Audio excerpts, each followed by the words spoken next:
right, so while they're getting started on the motor and the engine bay is getting shaved and painted, I'm gonna start tearing my original motor apart. So we need the upper oil pan and the lower oil pan from this thing, and then that's gonna give me the chance to actually clean out the cosworth. We need to tear the cosworth apart because we need to clean all the oil that got in there along with the lower receiver. We need to take the aluminum valve covers off. We need to take the fuel rails off, the injectors off, because all that's going to be going into the new motor as well. So let's get the motor, or let's just move the front bumper, the whole front bumper assembly out of the way.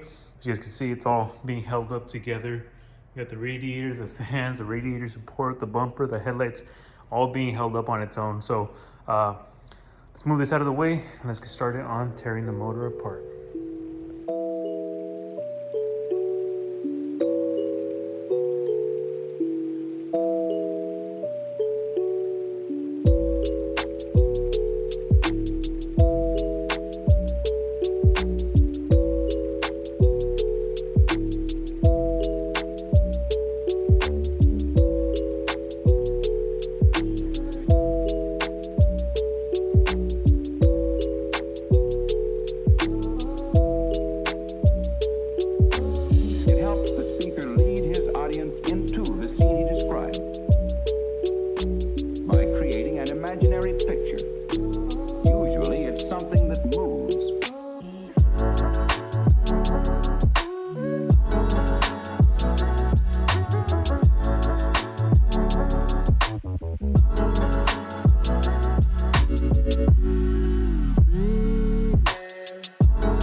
Would you trust them? Well, I wouldn't trust the rods, and if you're noticing, unless the pistons, that's what I want to see once the pistons are up, whether this thing spins correctly, or it even bent the crank. Yeah, I think it dropped one. Crack? No crack. I see a crack, yeah. Yeah, I'm missing a piece right there. Let me pull out the rings. There you go. That rod looks better, doesn't it? Yeah, it is. Oh yeah. Bent rod. Yeah, you're right. It's all arch.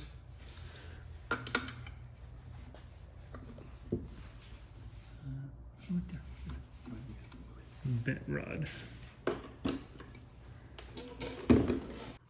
All right, so as you guys just seen, we took the whole motor apart. We're down to the bare block. We left the crank in, so we're not going to be taking that apart because we don't need to.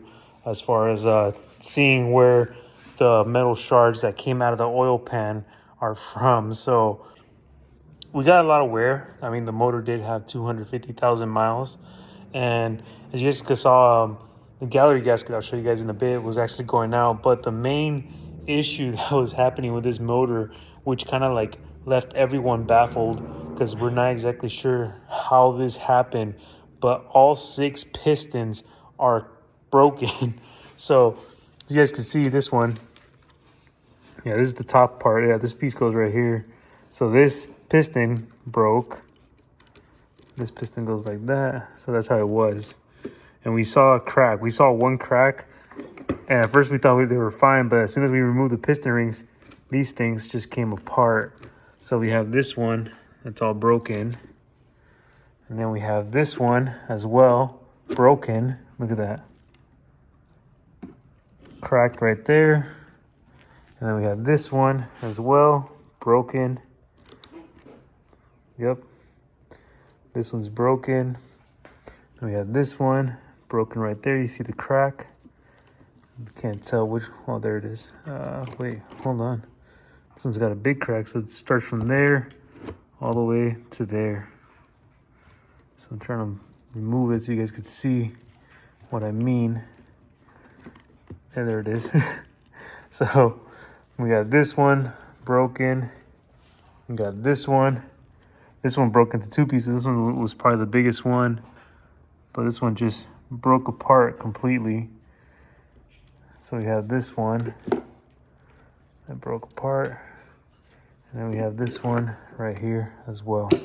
They themselves are not entirely sure, but they're thinking that it's because of the oil. The motor was drowning in oil when we were running it with the twin turbos. So oil in the pistons right there trying to like ignite with all that pressure. They're saying that probably like as it's coming up and it's got oil in there, it's too much oil to actually like evaporate it. So the oil was trying to find a way out, and its way out was going through the piston rings and along the way destroy the pistons themselves. I'm surprised we were able to drive the car back to the shop. I mean, it was starting to drive really, really bad, but surprisingly, we made it back to the shop. I never thought that it would be to this extent in damage on cracking all these pistons and ruining the whole thing. I thought I was still going to be able to use this motor, but apparently not. And I only wanted to take it apart just to find out where the little metal shards came from, because we saw a little bit of the metal shards in the oil pan. So I'll show you guys that right now. We have everything stripped apart. Look at that. So we needed the upper oil pan. That was the whole reason we started taking the motor apart. So we needed the upper oil pan and the lower oil pan, which is down there, because we're going to be putting those on the new motor, so we could just seal off the block itself and start putting the heads on. And then right here we have the heads that came off my original motor, the 250,000 mile motor. And then right here we have the back timing cover. And look at the gallery gasket on this thing, guys. This thing was on its way out. Look at that. So gallery gasket was gone on this one. This was actually fine, but this one was done as well. And then, like I said, we saw a little bit of the metal shards right here, as you guys can see those. And it's what made me curious as to why is there metal shards in here. So little metal shards that were in here. And yeah, I wanted to find out where that came from. So we tore the whole motor apart. We got my original timing cover right there that we're not going to be using anymore, because we have, let me show you guys right here, the new timing cover that we're going to be putting on. We're only going to use the actual covers up here that are in purple. And then we have the back timing cover over there lined up with all the bolts, so we know what goes where. So the exact same thing on this one. Now that we have this off and the oil pan off and that part off, we're going to be putting all this back together on the new motor, the fully built motor. We're going to get these cleaned up. You'll see that on the building motor process on that video.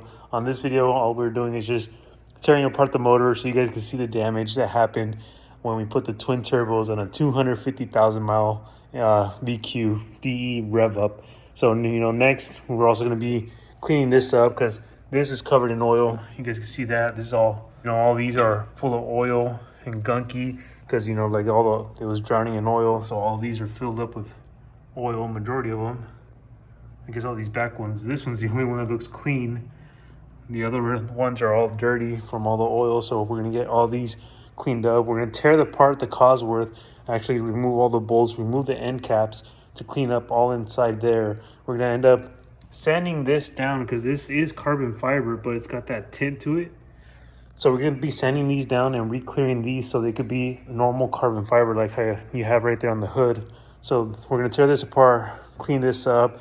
I'm debating on whether getting these aluminum valve covers polished. Most likely I am going to get them polished just to make it look better. And like I said, we're going to be reusing these on the new motor.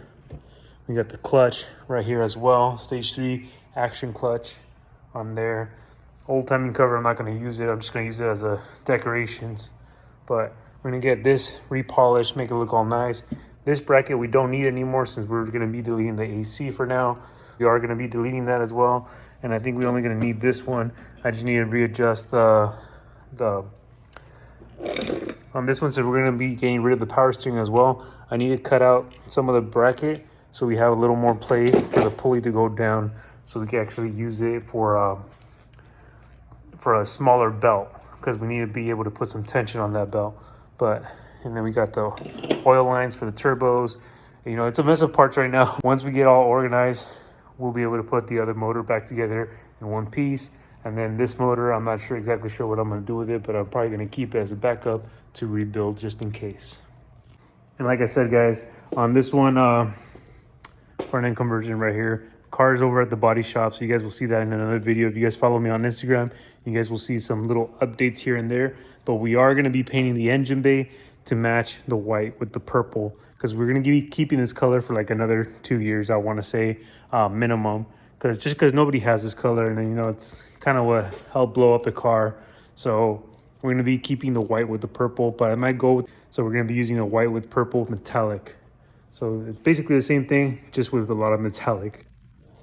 And then just to give you guys a quick preview, this is already in with the new pistons, rods, ARP main studs, the billet girdle, and so on. So you guys will see this in another video.